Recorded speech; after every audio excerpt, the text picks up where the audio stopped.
Hi all, I love March and I hope you do too. Why? Because there's all these Steam games to play, of course. Sorry, I'll turn it down. I'm Mahin Kesore and here are 5 they're alright, I guess, kinda, Steam games that came out last week.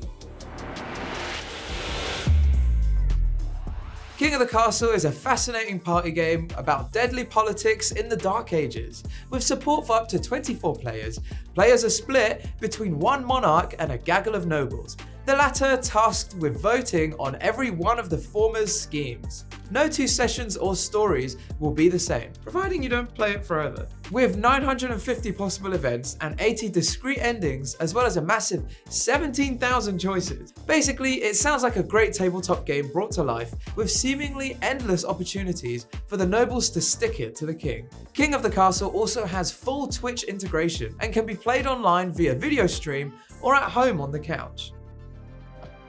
In Meg's Monster, Meg is trapped in a dark underworld populated by beasts that eat humans, but its protagonist Roy is an exception. Not only does Roy not eat humans, but when he stumbles upon a scared little girl in the underworld, he decides to help her. Perhaps his motive isn't entirely out of kindness though, as the girl's tears seem capable of triggering the end of the world, which is as unappealing as monsters as it is to humans, believe it or not. What follows is a retro-style JRPG where the player character is an absolute tank with 99999 HP, which is a lot. But the twist being that keeping Roy alive isn't really the point. It's the little girl Meg that you'll be keeping your free eyes on, as she has this sort of upset meter. This game has been getting a bunch of really positive Steam reviews and definitely has a fascinating premise.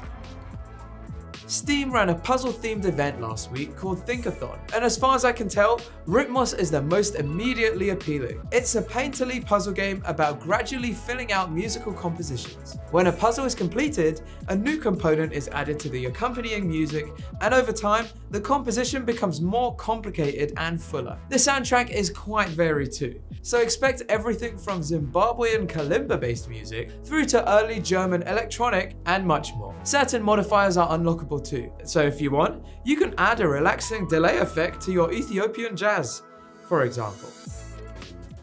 This is the Sock Pop Collective's 100th game, and fittingly, it's a point-and-click adventure set at a festival populated by characters from earlier Sock Pop games, and is made by these 2 cuties. We're finally here with the 100th game and it's called Sokfest. And if you do anything to hurt them, I will find you.